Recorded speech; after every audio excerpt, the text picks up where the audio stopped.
Get a load of this serpent scum.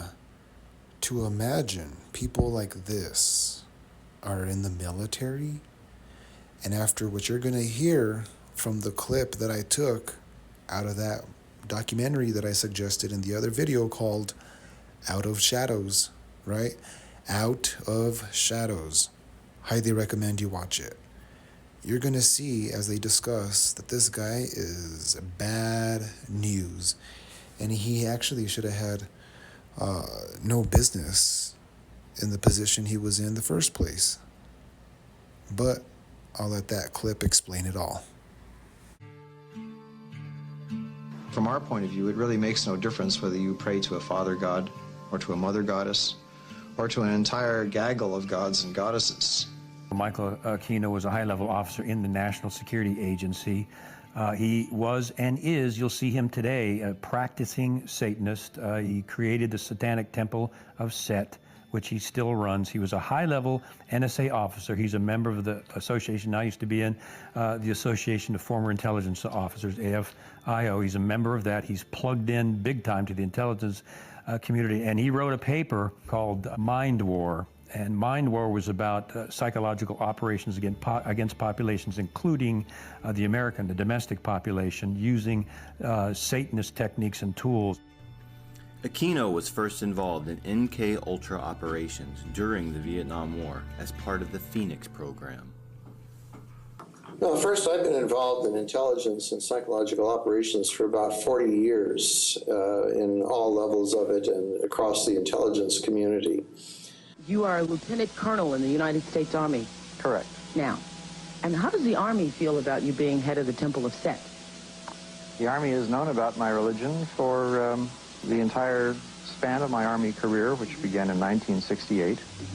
The Army has paid very little attention to it, the same as it would to anybody who was, say, a follower of Hinduism or of Buddhism or any other slightly unusual religion today. He was occupied a position at the Presidio, which was a training facility for the U.S. government, and it was uncovered that he was running a pedophile ring. I think 50 kids came out and fingered him as the guy that had done sexual acts on them as children. It went to trial.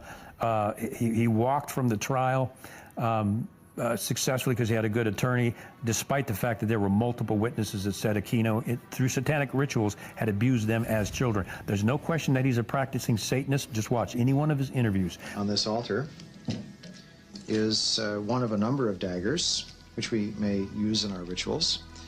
This one happened to belong to the commanding general of the most elite unit of Germany's infamous SS, which was concerned with black magic and occultism research in general. Anything that it could find that had to do with the origins of the human race, destiny of humanity. The perverted view of the occult held by Heinrich Himmler was of an evil magic that could help create a new master race. Wewelsburg Castle is where he performed his ceremonies. I have been to the Wewelsburg, which still preserves Heinrich Himmler's ritual chambers to this day, and have conducted a black magical ritual in the so-called Hall of the Dead beneath the Wewelsburg. This particular dagger is inscribed to our comrade in the Leibstandarte Theodor Wisch, Brigadeführer, a Major General in the Waffen-SS. And on its blade, it bears the inscription, Mein Ehre heißt Treu, or my honor shall be known by my faithfulness. Aquino's thesis stated that enemy populations could be subdued by inflicting a state of psychological terror and feelings of imminent destruction. He discusses the use of psychotronic weapons and electromagnetic weapons that influence the mind.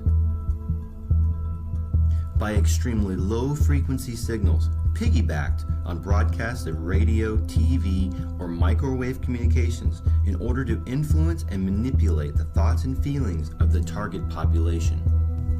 These ongoing MK-Ultra operations are functioning as a counterinsurgency and infiltration operation aimed at destabilizing the United States and other industrialized nations. I give the CIA a